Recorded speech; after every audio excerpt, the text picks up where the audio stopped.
Possibly the most well-known poltergeist haunting took place between 1977 and 79 at 284 Green Street in Brimsdown, Enfield, North London, England, involving two sisters, aged 11 and 13.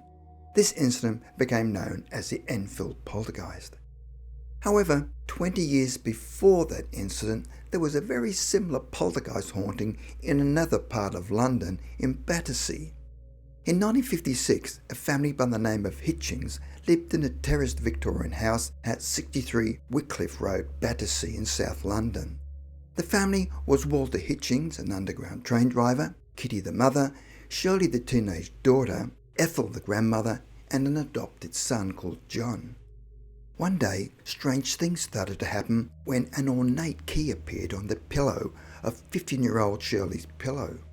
She then showed the key to other members of her family, but none of them had ever seen it before.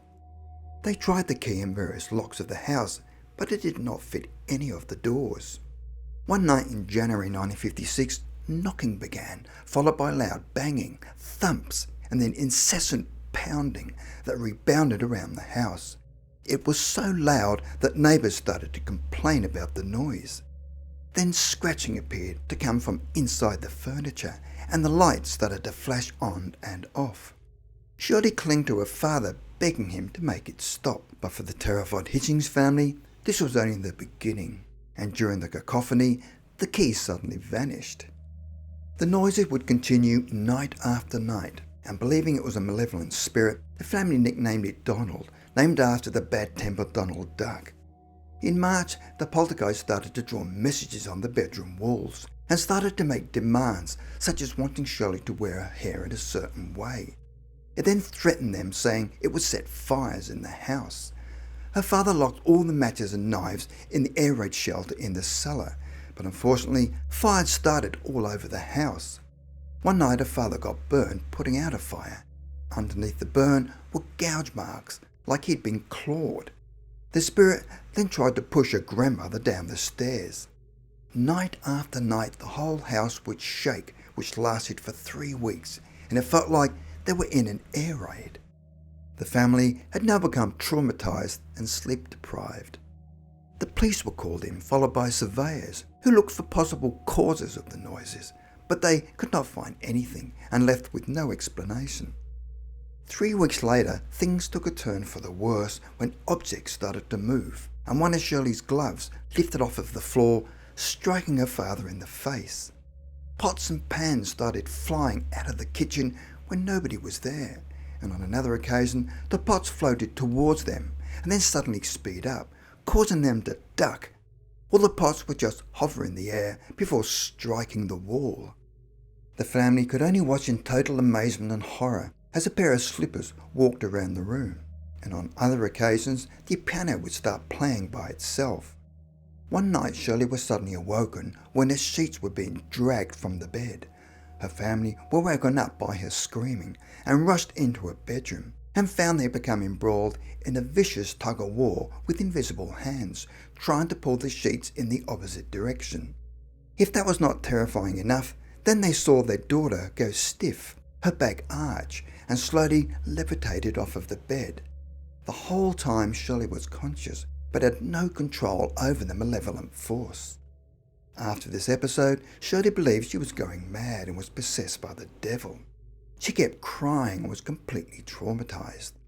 With so much drama, it was inevitable that the story would reach the national press, and the family became besieged by the media, where the whole saga caught the public's imagination, becoming a national news story that was even discussed in Parliament.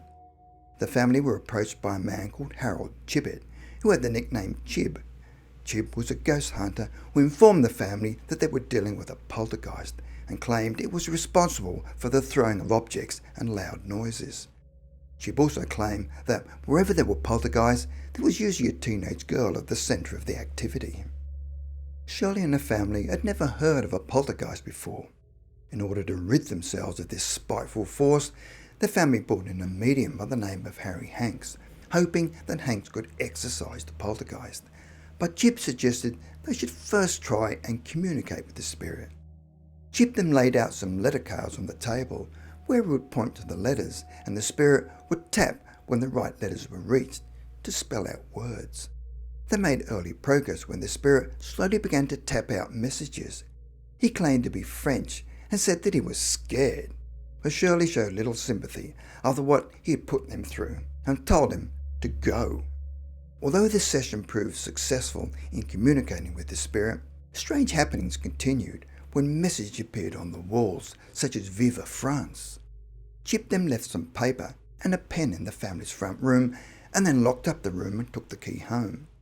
The following day, Chip unlocked the door and found that many notes had been written in a strange mixture of French and English, but many were illegible. Some of the notes were addressed to Monsieur Chibet. The spirit claimed to be the lost Dauphin, Louis Charles, heir to the throne of France. The fate of the 10-year-old son of Louis XVI and Marie Antoinette during the French Revolution has been subject to 200 years of speculation. The letters from the spirit contain many facts few would have known, such as the name of Louis Charles' bodyguards, which were later verified in Parisian archives by Chip. In October, objects started to float around, and the room was filled with whispering. Then suddenly they heard the voice of an Irish woman, which Shirley's grandmother claimed was her mother's voice. She spoke back to the voice and then went to her room. A few days later, she suffered a stroke and died shortly afterwards. The Poltergeist claimed its first victim. Hoping to rid themselves of the spirit, in 1964 their family moved to Latchmere Road, which was a 50-minute walk away, but the activity continued in the new house. Shirley claimed that the disturbances ruined her teenage years, and it was not until she was 21 that her life became close to anything normal. On one occasion, her boyfriend came to the house and tried to goad the Poltergeist by saying, "Come on, Donald, do your worst." The young man fled after a bowl was tipped onto his head. On another occasion, she went out in a car with her future husband, and when she came home, found her mother with written messages saying what they'd been up to together. In 1968, Shirley lived in West Sussex and was married with a child, and the spirit would leave messages on the telephone notepad telling her what her parents were doing in London. Finally, one note said that he was leaving, and they never heard from him again. But that was not the end of the story. When in the 1980s, a medium approached Shirley at a craft fair and told Shirley she was being followed by a boy wearing blue satin clothes with red hair. One night at a psychic evening with her daughter, Shirley was giving a message from a boy who said he was sorry for all he'd done. The most frightening aspect of the story is that Shirley was just an ordinary person, and if it can happen to someone like her, it can happen to anyone. Today Shirley is almost 80 and a great-grandmother and lives in the south of England. She says the haunting is as real today as it was all those years ago. She is emphatic that it was all true and it really did happen.